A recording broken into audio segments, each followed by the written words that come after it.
여러분, 오늘은 가정의 날입니다. 그러므로 저는 여러분과 함께 하나님이 만드시는 가정이라는 제목으로 은혜를 나누고자 합니다. 가정은 사람의 생각이나 사람의 뜻으로 만들어진 것이 아닙니다. 하나님께서 천지를 지으신 후 지구를 만드시고 에덴을 지으신 후에 에덴에서 아담과 하와를 지으시고 첫 가정을 이루신 것입니다. 그러므로 하나님께서 만드신 가정이기 때문에 하나님이 깊이 관심을 가지시고 또 하나님께서 이 가정을 돌볼 수 있도록 적극적으로 은혜와 사랑을 나누어 주실 줄을 확신하고 있습니다. 하나님께서 아담을 깊이 잠들게 하시고 난 다음 그 옆구리뼈를 취해서 하와를 만드시고 하와를 아담에게 데리고 오니 현대판 성경 번역에 보면 아담이 하와를 보고 왔구나. 내 뼈 중에 뼈요, 내 살 중에 살이로다. 내 이름이 지압이니 너를 지어머니라고 이름 지으리라. 그렇게 말씀했다고 하고 있습니다. 그래서 가정이 출발한 것입니다. 이러므로 가정이 건강하고 튼튼히 서기 위해서는 하나님을 섬기고 하나님의 지혜와 가르침을 받아야 되는 것입니다.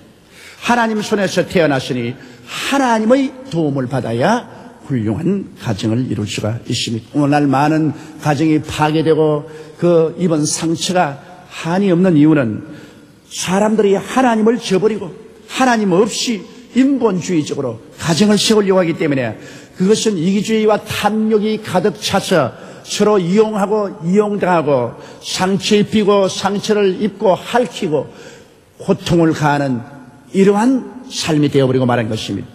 이러므로 참으로 우리가 신성한 가정으로 돌아오고 하나님이 만드신 가정으로 돌아오기 위해서는 하나님을 섬기고 하나님 중심으로 서야만 될 수 있는 것입니다. 함께 모여 성경을 읽고 함께 모여 기도하고 함께 모여 찬미할 수 있어야 함께 거할 수가 있는 것입니다. 그러므로 오늘 가정의 날에 특별히 생각해 보시는 것은 첫째로 가정과 부부관계를 우리가 재정립해 보아야 되는 것입니다. 오늘날 대개 사람들은 부부관계를 하나의 동물적인 욕망을 성취하기 위한 관계 이상으로 생각하지 않습니다. 그래서 단지 합법적으로 부부라고 결혼하는 것은 동물적인 욕망을 충족하기 위한 것이다. 이러므로 언제나 서로 마음이 틀리면 같이 살 필요가 없다. 그저 헤어져서 남남이 되는 것이 정상적이다. 이렇게 생각하는 것이 팽배합니다. 더구나 젊은이들 사회 속에서는 가정의 신성시라는 것은 있을 수가 없습니다. 제가 보라파를 여행하면서 저 자동차를 운전하던 젊은이에게 물었습니다. 당신 나이가 몇 살이요? 35살입니다. 결혼했어요? 했기도 하고 안 했기도 합니다. 그게 무슨 말이요? 그러니까 내가 전에 데리고 살던 여자는 5년 동안 같이 살았는데 마음이 들지 않아서 헤어졌습니다. 그리고 지금 또 살 여자를 구하고 있습니다.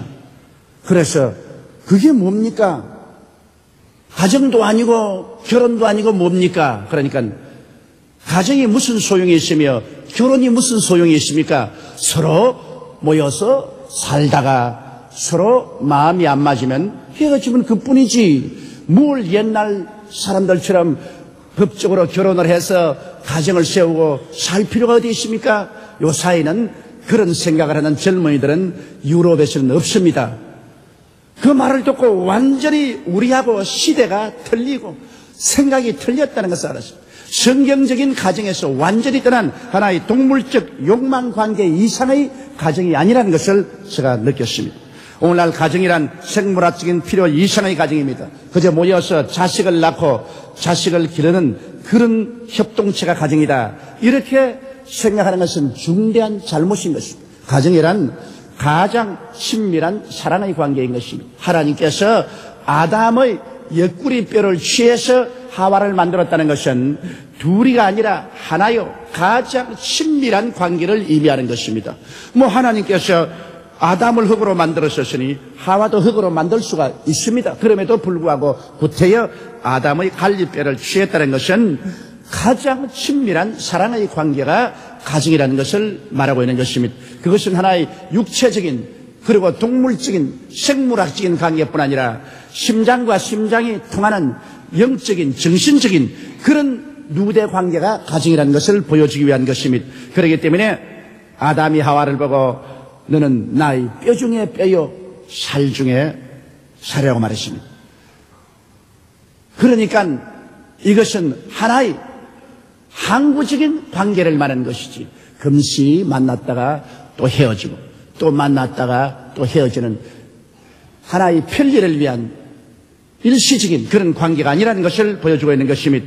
가정이란 하나의 깊은 협동관계로 살도록 만들어준 것입니다. 하나님께서는 성경에 남자가 돕는 배필이 필요하다. 그래서 남자를 돕기 위해서 돕는 배필로 여자를 만들었다. 그렇게 말한 것입니다. 그러므로 남자는 여자의 도움이 없이는 살아갈 수가 없고 또 여자도 남자의 돌보심이 없이는 살아갈 수 없는 보완관계로서의 한 가정을 주님께서 이루어 놓으신 것입니다.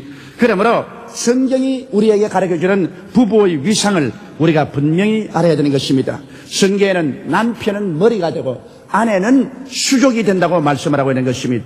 머리가 몸을 이끌어 가기는 하지만은 그러나 수족이 머리를 받들어줘야 됩니다. 머리도 감아줘야 되고 얼굴도 씻겨줘야 되고 기름도 발라줘야 되고 머리가 시키는 대로 옷도 입고 모든 것을 해줘야지.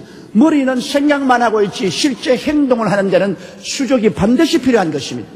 그러므로 한 가정에서 남편이 머리가 되고 리더가 되지만은 그러나 남편의 생각대로 움직여주는 수족인 아내가 있어야 모든 일이 이루어질 수 있다는 것입니다. 이러므로 머리가 몸을 이끌고 돌보지만은 수족의 도움이 없이는 머리는 움직일 수 없는 것처럼 한 가정에도 남편이 가정을 이끌어 가지만 그것을 실천하는 것은 그 아내가 있어야 모든 것을 돌봐줄 수 있다는 것입니다. 이러므로 머리는 몸을 사랑해야 되는 것입니다. 사랑이라는 것은 받는 것이 아니라 주는 것입니다. 사랑은 언제나 희생을 전제 조건으로 합니다. 타락한 인간은 사랑은 자꾸 내가 받는 것으로서 달라고 하는 것이 사랑이라고 생각하지만 실제는 그렇지 않습니다. 사랑은 자기를 희생하고 주는 것입니다. 하나님이 세상을 이처럼 사랑하사 주셨으니 그러므로 하나님의 사랑은 주는 것입니다. 머리는 몸을 사랑하라 그렇게 말했습니다. 예수 그리스도가 교회를 사랑한 것처럼 사랑하라. 이러므로 머리가 몸을 먹이고 씻기고 아름답게 입히고 평안하게 하고 보호하고 치료시키고 행복하게 만들고 확실하게 이끌어가는 것처럼 한 가정의 가장이요 리더인 남편은 그의 수족인 아내를 그 몸된 아내를 돌봐주는 것입니다. 먹여야 돼요. 첫째 생활비를 줘야 되는 것입니다. 남편이 부인에게 생활비도 주지 아니하고 주먹으로 때리기만 하는 사람 굉장히 많아요. 제가 신앙 상담을 하면은 남편에게 얻어맞고 그냥 상처 입어서 울면서 오는 여성들이 많습니다. 또 거꾸로 요사이 부인에게 얻어맞고 울고 오는 남자들도 점점 많이 생기는 거예요. 가정은 서로 그렇게 폭력을 행하는 것이 아닙니다. 남편은 아내를 먹여야 돼요. 생활할 수 있도록 모든 것을 돌보아줘 시키고 깨끗하게 하고 아름답게 해서 옷도 아름다운 옷을 입히고 생활도 아름답게 하면 좋지 않습니까? 부인은 가정의 화초와 같습니다. 좋은 꽃도 갖다 놓고 좋아하는데 살아있는 꽃인 부인을 아름답게 하는 것은 머리인 남편이 해야 될 일인 것입니다. 평안하게 괴롭게 해서는 안 됩니다. 마음을 평안하고 기쁘게 살 수 있도록 해줘야지. 자꾸 괴롭히는 사람이 있습니다. 이것은 되지 않습니다. 그리고 보호해 줘야 됩니다. 여러 가지 어려움과 위험에서 보호해 줘야 되고 마음과 몸이 병들면 정성을 다하여 치료해 줘야 됩니다. 자기 몸이 병들 때 치료하지 않은 머리가 있는 것을 보았습니까? 그리고 행복하게 만들어줘야 되는 것입니다. 기쁨으로 살 수 있도록 그렇게 하는 것이 머리가 몸에 대한 의무요 남편이 아내에 대한 의무인 것입니다. 최선을 다해서 행복하게 기쁘게 살아갈 수 있도록 관심을 기울여줘야 되는 것입니다. 그리고 확실하게 리더십을 가지고서 인도를 해줘야 되는 것입니다. 이것이 바로 사랑이 해야 되는 것입니다. 사랑은 받으려고 하지 말고 사랑은 주려고 합니다. 사랑은 언제나 상대방에 대해서 깊은 관심을 가지고 있는 힘을 다해서 섬기고 봉사해 주려는 이러한 태도가 바로 사랑의 태도인 것입니다. 오늘날 가정이 의무만 있고 사랑이 없는 이런 가정은 벌써 냉담하고 얼음장 같은 가정이 되고 마는 것입니다. 남편들은 성경의 말씀대로 아내를 사랑하되 그리스도께서 교회를 사랑하시고 자신을 주심같이 하라고 말했습니다. 성경에는 예수님께서 우리의 남편이 되고 영적으로 우리가 아내가 된다고 말했습니다. 그러니 예수님이 우리를 얼마나 돌보십니까? 예수님이 우리를 위해서 먹이시고 씻기시고 아름답게 입히시고 평안하게 하시고 보호해 주시고 치료시켜 주시고 행복하게 만들어 주시고 천국까지 이끌어 주지 않습니까? 바로 예수님이 우리의 멋있는 신랑인 것입니다. 그러므로 이 세상의 남편은 모두 예수 그리스도의 모범을 쫓아서 멋있는 그러한 남편으로서의 자기의 위치를 단단히 지켜야 될 것입니다. 몸은 또한 머리를 받들어야 살아갈 수 있는 것입니다. 여러분, 아내 된 사람은 남편을 리더로 받들고 살게 됩니다.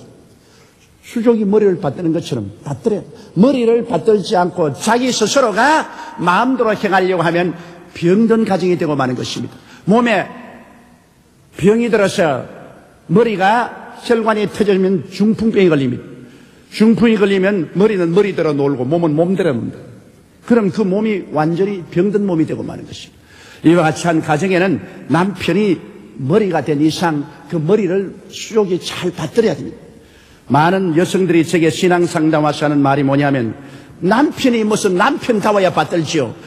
모든 것을 봐서 맡겨놨다가는 낭패를 당할 것이니까 제껴놓고 내가 이끌어가야지요. 그런데 그럼 처음 출발부터 머리를 잘못했겠어요?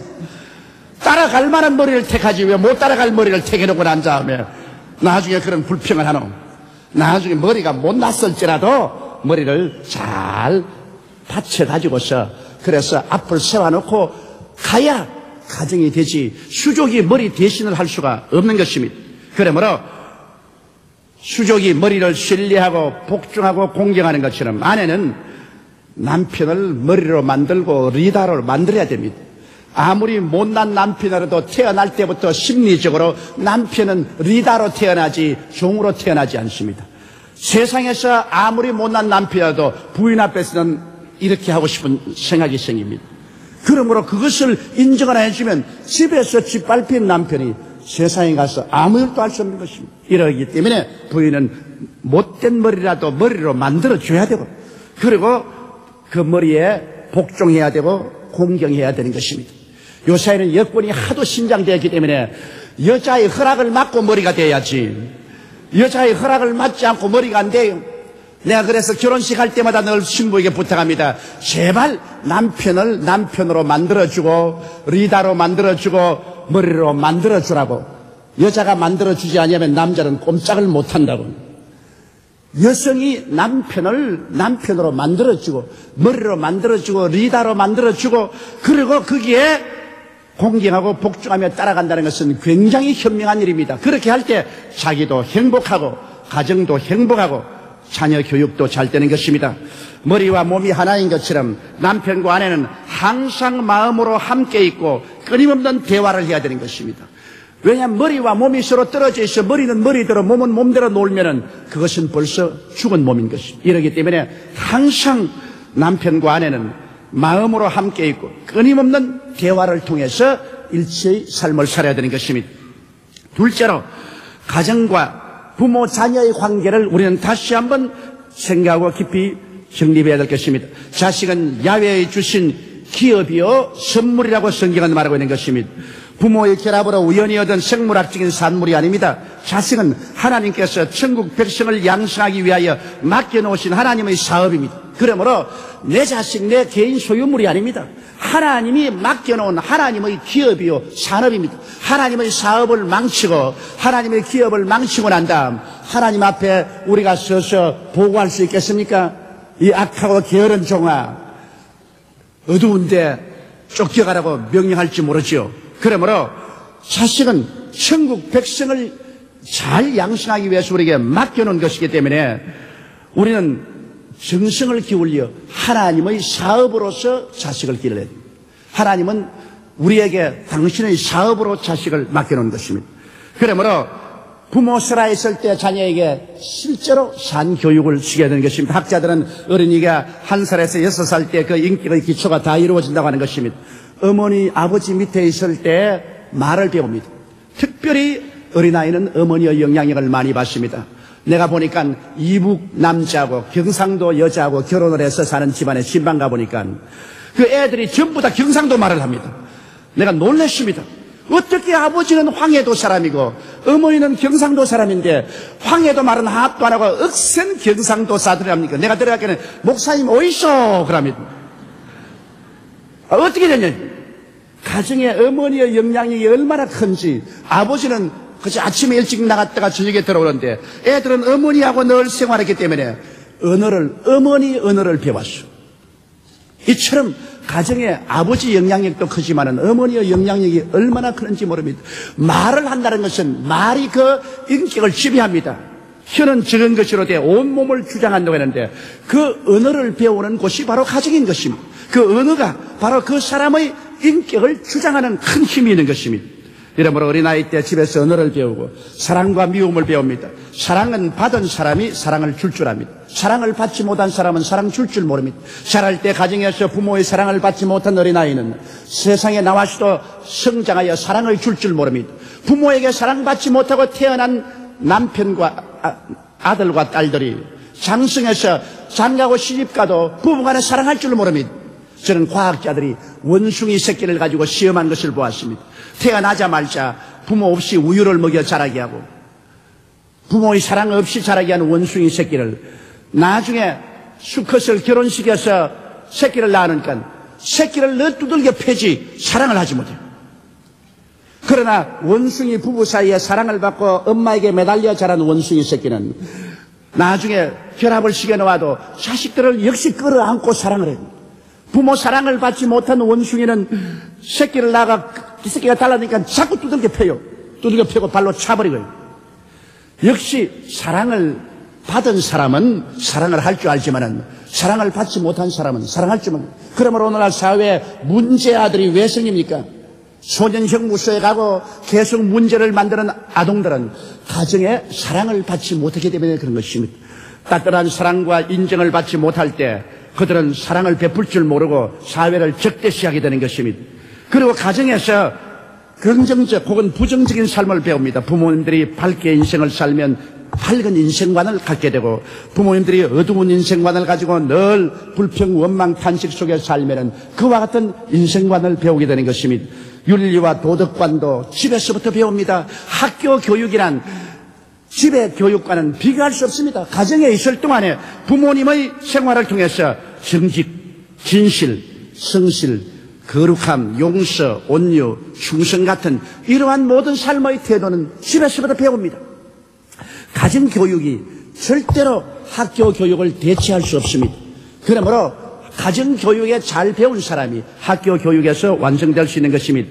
더구나 신앙교육은 더 중요한 것입니다. 어린아이 때부터 하나님을 경외함을 가르치고 기본 신앙 실천과 사랑을 가르쳐야 됩니다. 말씀을 중요히 여기고 읽고 열심히 기도하고 성수주의하고 헌금하고 전도하고 봉사하는 일들을 어릴 때부터 가르쳐야 됩니다. 성경은 어린아이에게 가르친 것은 백발이 되어도 그 어린아이에게 남아있다고 말하고 있는 것입니다. 이러므로 어린아이들에게 신앙적인 교육을 시키고 그리스도를 그들의 마음속에 심어주는 것이 어떠한 재산을 남겨놓는 것보다도 귀중한 것입니다. 하나님을 경외하는 것이 지혜의 근본이요 하나님을 경외하는 것이 지식의 근본인 것입니다. 어떠한 지식이나 지혜보다도 하나님을 경외하고 나갈 때 그 사람은 건전한 인생을 살아갈 수가 있는 것입니다. 그뿐 아니라 어린아이들을 인격적으로 대해야 되는 것입니다. 보통 가정에서 우리 한국 부모님들은 어린아이들에게 명령일변도로 말씀합니다. 무엇인지 이거 해라, 저거 해라, 이거 잘못했다, 저거 잘했다. 그래서 가정에 명령만 받아 굉장히 마음속에 반발심을 가지고 하루속히 가정을 떠나고 싶은 그런 생각을 가지고 있는 것입니다. 나는 이런 말을 들었습니다. 성인이 되어서 부모를 사랑하지 않은 어떤 한 남자가 내게 이런 고백을 했습니다. 왜 자기는 부모에 대한 반발을 가지고 있느냐. 자기가 중학교 시절에 학교, 대학의 야구 시합을 했는데 굉장히 야구 응원을 하고 막 고함을 치고 뛰고 꿀리고 그래가 자기 학교가 겨우 한 점으로 이겼다는 것입니다. 너무 흥분이 돼서 집에 돌아왔더니 아버님이 식구들하고 이야기하는데 자기가 달려들어서 아버지 오늘 우리 학교가 야구 시합에서 이겼습니다. 아주 치열한 경쟁으로 이겼으니까 지겼다! 어른들 이야기하는데 무슨 잔소리냐? 그 말에 자기는 일생을 잊을 수 없는 충격을 느꼈다는 것입니다. 나는 사람도 아니다. 나는 개나 고양이와 한 가지. 내게 지극한 관심사에 대해서 아버지는 효도 관심이 없다. 그때로부터 아버지에게서 돌아섰다는 것입니다. 아버지는 아버지고 나는 나다. 너는 너대로 가고 나는 내대로 간다. 그래서 40대가 되었는데 그는 그 나이 먹은 아버지에 대해서 효도 관심을 기울이지 않습니다. 왜냐? 자기도 나에게 관심 안 기울이는데 내가 관심 기울일 게 뭐냐? 그러면서 내게 그 이야기를 야구 시합 끈을 말한. 여러분, 어린아이의 말에 귀를 기울이신다는 것은 중요합니다. 자기에게는 굉장한 사건이요. 어른들 보기에는 그 보잘것없는 사건이지만은 자기는 굉장한 사건이기 때문에 그 이야기해야 돼요. 그러면 어른은 그 어린아이에게 그 이야기를 들어줘야 되는 것입니다. 그것이 인격적인 취급을 해줘야 되는 것입니다. 인격적인 상처를 입히지 말아야 되는 것입니다. 그리고 어린아이에게 삶의 참여의식을 갖기 위해서 가정의 크고 적은 일을 할 수만 있으면 어린아이들과 같이 의논을 하고 그들의 의견을 들어주는 것입니다. 그러면 야 이게 우리 집이다. 아버지 어머니 집이 아니라 우리 집이다. 우리도 함께 가정을 이루는데 참여하면서 살아간다는 책임의식을 갖게 되고 즐거움을 느끼게 되는 것입니다. 그래서 하숙생활하는 하숙생으로서의 자녀를 전락시켜서는 안 되는 것입니다. 그뿐 아니라 제가 부모인 여러분에게 정말 부탁하고 싶은 것은 좋은 추억을 어린아이에게 많이 남겨주십시오. 저는 벌써 애들이 다 나가버리고 없으니까 뭐 추억이고 뭐고 만들 수도 없지만은 제가 꼭 후회하는 것은 어린아이들이 자랄 때 그들의 마음속에 두고두고 생각할 수 있는 추억을 만들어주지 못한 것입니다. 제가 친하게 아는 오디스티너 목사님이 계십니다. 이분은 아버지가 이제는 90이 다 됐는데도 꼭 토요일 날에는 아버지 집을 찾아갑니다. 그래서 자동차로 아버지를 모시고 함께 골프를 치러 가요. 그래 내가 그랬습니다. 어떻게 해서 당신은 매 토요일 날마다 이렇게 아버지에게 합니까? 아니, 목사님, 우리 아버지가 매 토요일마다 우리가 자랄 때 반드시 우리를 자동차에 싣고 아름다운 추억을 만들어주시는 토요일 날 아버지가 바쁠 텐데 우리와 함께 낚시질하고 등산을 하고 그리고 야구를 가르쳐주고 골프를 가르쳐주고 그래서 아버지에 대한 생각을 할 때마다 토요일이 끊어지지 않습니다. 아버지에 대한 추억이 너무 깊습니다. 아버지와 함께 웃고 울고 뛰고 한 것. 그래서 이제는 아버지가 나이가 늙게 되고 우리가 이제 장성한 사람이 되었으니 토요일만 되면은 아버지를 데리고 가야 되겠다는 의무감이 마음에 생깁니다. 아버지에 대한 사랑이 우리 마음속에 있는 아버지와의 추억을 통해서 끊임없이 솟아납니다. 나는 그 말을 듣고 굉장한 충격을 느꼈습니다. 우리 막내가 그런 이야기입니다. 저는 교회를 세운다고 너무 바빠가지고 어린아이들과 놀아주기 때문에 한 번 꼭 우리 막내를 데리고 설악산에 갔다가 설악산에서 쭉 내려오면서 함께 일주일을 지난 적이 있습니다. 언제나 날 만나면 다른 이야기는 안 하고 아버지하고 설악산에 갔다가 온 그것을 잊을 수가 없어요. 그것을 생각하면 아버지를 사랑하고 싶은 생각이 나온다고 합니다. 충격적인 것입니다. 여러분, 다른 모든 것은 잊어버립니다. 밥 먹여주고 옷 입혀주고 공부시켜준 것은 그건 부모가 마땅히 할 일을 했다고 생각하는 것입니다. 그러나 어린아이들하고 깊이 잊을 수 없는 하나의 역사를 만들어 주십시오. 그 역사를 만들어주면 세월은 흘러가고 몸은 늙어도 이제 어린아이가 자라면서 그 역사는 추억에 남습니다. 우리 부모와 이러이러한 일을 했다. 즐겁다. 그러고 난 다음 그것이 기초가 되어 끊임없는 사랑을 베풀게 되는 것입니다. 끊임없는 부모에 대한 존경과 애정의 손. 늘 앉아가 명의명한하고 나쁜 놈, 고약한 놈 뺨이나 먹이고 그렇게 하면 부모에게 대한 공부심만 남아있고 나중에는 사랑은 하나도 없이 다 사라지고 차디찬 의무만 남아있습니다. 그것 가지고는 부모와 자식의 올바른 바탕이 이루어지지 아니하는 것입니다. 그 다음 셋째로 가정과 일가 친척과의 관계를 대해서 간단히 말씀하고 싶습니다. 부모와 결혼한 자녀, 부부의 관계란 참으로 중요합니다. 전통적인 대가족 제도와 시어머니의 절대 권력과 시집식구의 굴림이란 우리 가정에 좋은 일도 있지만 깊은 시름을 가져왔습니다. 고추, 당추 맵다 마라, 시집살이 더 맵더라. 시어머니가 광열쇠를 가지고 있다는 것은 전부 집안 가정의 경제를 손에 다 쥐고 있습니다. 그래서 시어머니가 큰 소리하고 온 시집 식구들이 며느리에게 군림하던 그런 옛날 대가족 제도가 있었습니다만 오늘날에는 그 시대는 다 지나가고 말한 것입니다. 여러분, 그런데 그것이 하나님의 뜻이었느냐? 그렇지 않습니다. 성경에는 남자가 그 부모를 떠나 여자와 연합하여 한 몸을 이룰지라고 말한 것입니다. 결혼하기 전에는 남자가 부모와 같이 살지만은 결혼을 하면은 실제적으로 떠나거나 심적으로 떠나라고 말한 것입니다. 핵가족 제도는 바로 성경이 가르치는 것입니다. 왜냐? 함께 있음으로 말미암아 무서운 권력 다툼이 집안에 있어서 시어머니와 며느리, 아버지와 아들과의 눈에 보이지 않은 암투와 권력 다툼이란 큰 시련을 가져옵니다. 실제로는 대가족 제도가 얼마나 아름다우냐. 그건 겉으로 보기 아름답지 내적으로 버글버글 끓는 그 고통과 알력과 갈등이라는 것은 말로 다 할 수가 없는 것입니다. 오늘날에도 제가 신앙상당 속에 가장 괴로운 신앙상당이 고부간의 갈등인 것입니다. 지금도 고부간의 갈등이란 굉장히 심하고 그 때문에 아들이 마음의 평화를 얻을 수가 없고 집에 들어오지 못하는 이러한 일들이 많이 생기는 것입니다. 이러기 때문에 여러분, 할 수만 있으면 남자가 그 부모를 떠나 여자와 연하와 한 몸을 이루고 대가족 제도로 할 수 없이 경제적으로 여유가 없어 집에 있을지라도 이미 심적으로 떠나야 됩니다. 벌써 아들 장가번에서 며느리 가져오면 부모는 그 자식을 떠나보내야 되고 일일이 간섭하지 말아야 되는 것입니다. 부모가 자식을 사랑하는 것은 그건 자연적인 일인 것입니다. 그러나 자식은 부모를 사랑하지 않습니다. 그렇기 때문에 성경에 내 부모를 공경하라는 말은 있지 자식을 사랑하라는 말은 없습니다. 자식을 사랑하라는 말은 안 해도 다 자식을 사랑하지만은 자식이 부모를 공경은 안 합니다. 그렇기 때문에 성경의 자식을 보고 내 부모를 공경하라. 그렇게 하면 이 세상에서 복되고 장수하리라. 하나님이 축복까지 명령해 놓았습니다.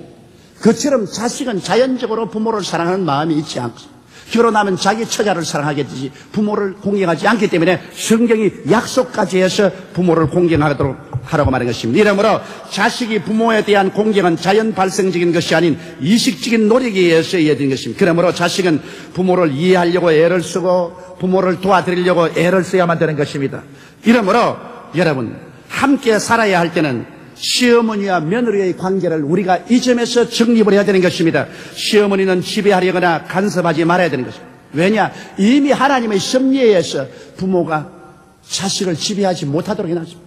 남자가 그 부모를 떠나 여자와 연합하여 한 몸을 이루지. 떠나야 될 사람이 같이 있으니까 갈등이 생기지. 그러므로 마음으로 이미 탯줄을 끊어버려야 되는 것입니다. 이러기 때문에 마음으로 탯줄을 끊어놓고 함께 사는 관계이기 때문에 절대로 자연 발생적으로 며느리가 시어머니를 사랑하고 공경할 것이라고 기대하지 마십시오. 이것은 윤리와 도덕적으로 강압적으로 해야지 자연 발생적으로 안 됩니다. 그러므로 자연 발생적으로 하기 위해서는 시어머니가 먼저 사랑을 베풀어야 되는 것입니다. 위에서 사랑을 베풀어야지 밑에 사랑을 기대해서는 안 됩니다. 이러므로 시어머니는 딸을 보듯이 사랑과 긍휼로 며느리를 보고 며느리를 위해서 자꾸 좋은 일을 해줘야 되는 것입니다. 주라, 그래야 하면 돌려줄 것이니 곧 후이되어 눌러 흔들어 넘치게 삼켜주라고 말한 것입니다. 그렇지 않고 자꾸 흉이나 보고 미워만 하면 그렇지 않더라도 이미 떠난 심정에 더 감정만 악화되고 마는 것입니다. 이러므로 시어머니는 지배하려거나 간섭하지 말고 자꾸 따뜻한 사랑을 베풀어 줌으로 사랑에 감동해서 며느리가 시어머니를 공경하도록 만들어야 되는 것입니다. 또 며느리는 친정어머니보다 시어머니 보고 불쌍히 여기는 마음을 가져야 됩니다. 왜냐? 자기도 시어머니가 될 것입니다. 자기는 안 늙라며 자기도 자식 있고 자기도 늙어서 나중에 다가오는 며느리에게 자기가 시어머니 한 것만큼 당하게 되는 것입니다. 사람은 무엇으로 심든지 그대로 반드시 거두게 되는 것입니다. 성경에는 내 이웃을 내 몸같이 사랑하라고 했었으니 그러므로 가장 가까이 있는 시어머니를 공경하고 사랑하고 돌보아주면 결국 장래 자기가 존경을 받고 사랑을 받을 수 있는 기초를 마련하는 것입니다. 자기가 새로 들어온 며느리라도 나중에 야, 우리 시어머니 참 자기 시어머니에게 그렇게 공경하고 잘하더라. 이런 전통의 집안에 들어왔으니 나도 잘해야지. 자연적인 교육이 되는 것입니다. 이러므로 자기의 삶을 자기가 심어놓는 것입니다. 시어머니와 며느리가 이해와 동정과 사랑으로 잘 지내야 아들이 편하고 바로 남편이 고통을 당하지 않습니다. 이런 점을 생각하고 오늘 가정의 주간에 시어머니와 며느리는 새로운 인간관계를 맺어야 할 것입니다. 현실은 하나님의 정하신 뜻으로 받아들이고 사랑으로 최선을 다해야 됩니다. 왜 다른 사람들은 다 따로따로 사는데 우리는 같이 살아야 되냐? 여러분, 하나님이 정하신 뜻이 있습니다. 따로 떨어져 살 수 있으면 좋은데 그렇지 않고 같이 살게 된다면 이건 하나님이 그렇게 하라고 정하신 뜻인 줄 알고 그것을 받아들이고 그 가운데서 최선을 다해야 되는 것입니다. 부모는 자식을 사랑하고 자식은 부모를 공경하는 이것을 하나님 은혜 가운데서 실천할 때 하나님이 축복과 은혜를 베풀어 주시는 것입니다. 가정이 불행하면 삶 전체가 파탄이 납니다. 행복한 가정은 생명체와 같습니다.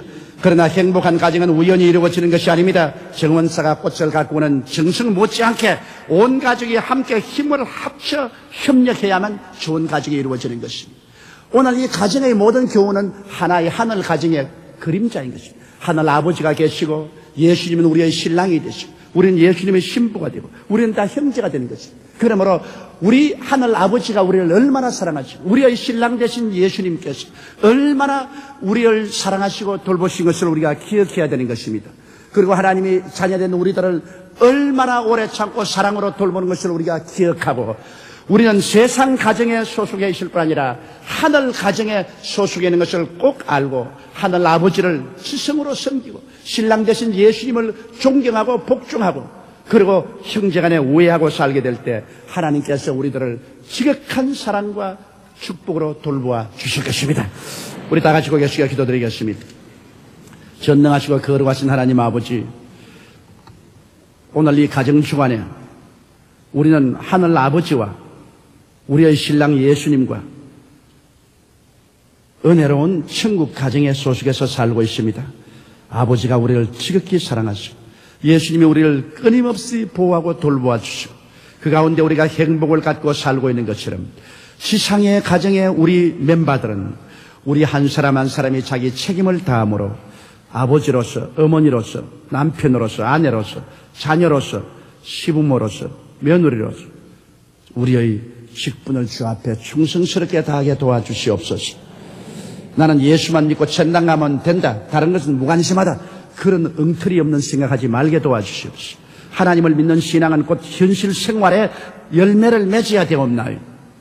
그러므로 우리 하나님에 대한 신앙과 함께 현실에 내 위치에서 내 임무와 책임과 직분을 다하는 성실한 신앙생활을 하게 도와주옵소서.